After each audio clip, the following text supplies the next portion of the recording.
Youngis, I wanted to give a review of what we covered. Just a few things that we covered. So we looked at muscle and we realized that muscle has an origin and an insertion.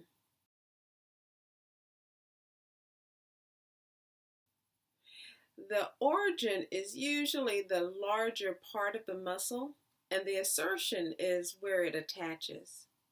So when the muscle contracts, so if we're looking, see, this is our shoulder, and this is the inside, so we can see the spine of the scapula. So if you were to touch your back, you can feel the spine of the scapula. So this would go like this. This is on the inside of the scapula. So just know this is the inside. So you can see how this is a larger, more muscle is attaching here and smaller muscle is attaching here, the attachment. So if we can look at the muscle fibers, that means when these muscles contract, the smaller goes to the larger. So that's the origin and insertion. So we talked about origin and insertion, and we noticed how it's actually going across the shoulder joint. Now, the other thing that we talked about when we looked at muscle was to know agonist and antagonist relationship of muscle. I'll insert a picture.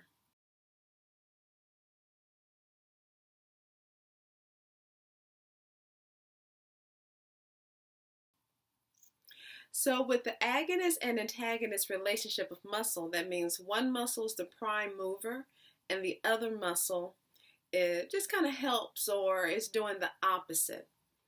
One of our main examples that we kind of look at is the quadricep. So in the front of the thigh, the quadricep starts to contract. That is an agonist movement. Now the antagonist muscle of that would be the hamstrings. So when the muscle of quadriceps contracting, the hamstrings are not contracting. So we don't really say that. We can say there's lengthening so that we can explain that to our students, but we know that for the most part, muscles just contract. So we talked about that. And also, remember that wonderful world of fascia.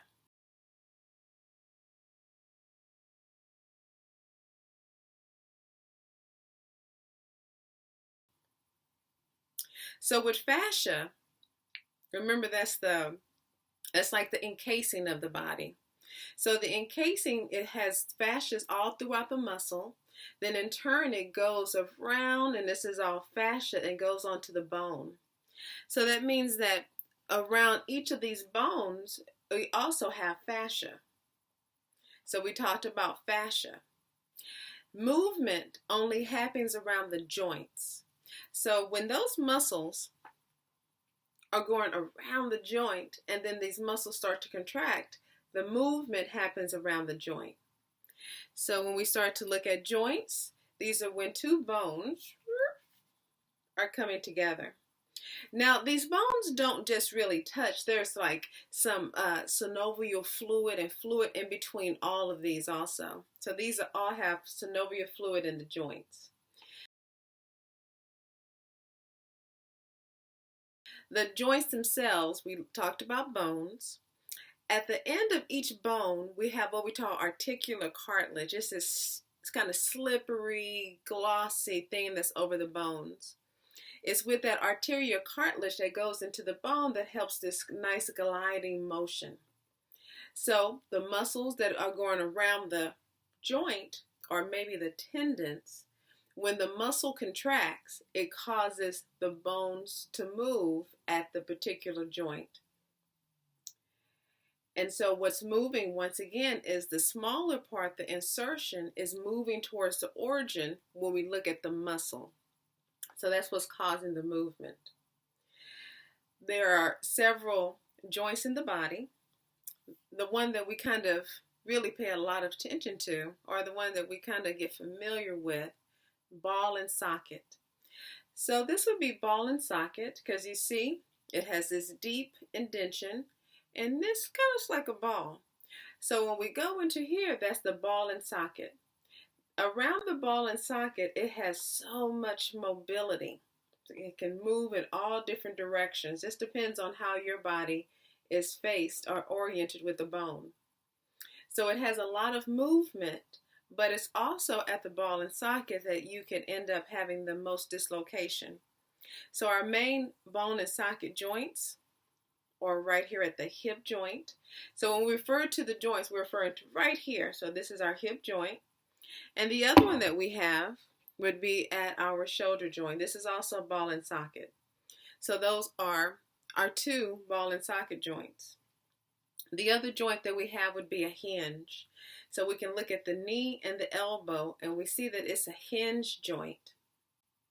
Now this is a good representation when we start to look at the knee, that we see this tendon coming down, which is also going to support the knee, and it has a lot of ligaments. And so you can see how the knee is very stable because of these ligaments around the joints. But once again, this tendon from above is coming from the quadricep. So that means that when the quadricep tendon contracts, that's what's going to move the knee. So remember, movement happens at the joint, and it happens because the muscles contract.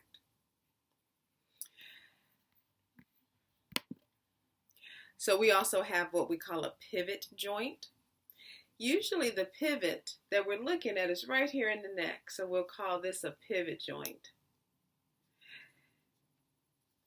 We have condyle joints, we have saddle joints, and those would be a lot in our hands with the condyle and the saddle joints. So especially with the saddle joint, there's a lot of range of motion. And I'll insert a picture so you can see the different joints.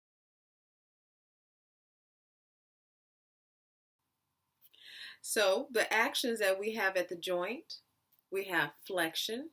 So we've talked about flexion. That's the shortening of an angle.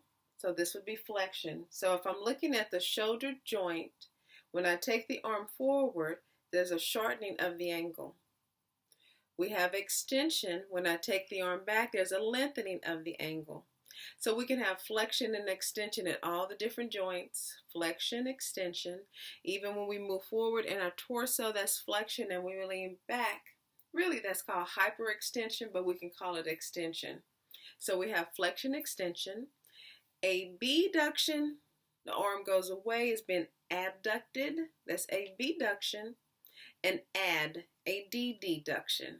That's all movement that's happened at the joint itself. We have rotation. So we start to look at rotation. We can look at the cervical spine, and we can see rotation. So we're calling this rotation, but circumduction is when you get all the movements. Usually it's in the hip joint and the shoulder joint. So circumduction would be a mixture of flexion. See how my arm is moving away? That's abduction. It's coming towards me for adduction and also moving into extension. So that is circumduction, where it's a movement of all those. So once again, it's flexion, shortening of joint, extension, the lengthening of joint, abduction, the arm or the body part moving away from the midline of the body, adduction, where it comes towards the body. Then you have rotation, where it can happen at the neck. Even here is rotation. And then we have circumduction, which is a mixture of all of them. So it's a mixture of flexion, abduction, extension, and back towards the body for adduction. So that's what we have for joints, and that's what we have for movement of muscle. Peace.